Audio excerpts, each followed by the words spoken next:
I am ready. Serbisyong totoo ng GMA News. May banta ng baha at landslide sa Mindanao dahil sa maulang panahon doon ngayong Lunes. Kaya po pinapayuhan ng Pag-asa ang lahat ng mga naninirahan sa mabababang lugar at paanan ng bundok na maging alerto po dahil sa mararanasang katamtaman hanggang sa minsay ang malakas na ulan at thunderstorm sa lugar na iyan. Epekto po ito mga kapuso ng trough ng isang low pressure area. Sa datos po ng Weather Central, pinakauulanin po ang Caraga Region. Samantala, sa Visayas, higit na makakaranas ng ulan ang silangang bahagi nito.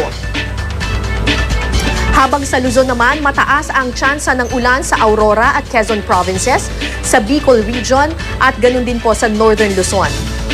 Dito naman sa Metro Manila, posible ang pag-ulan bandang hapon at gabi.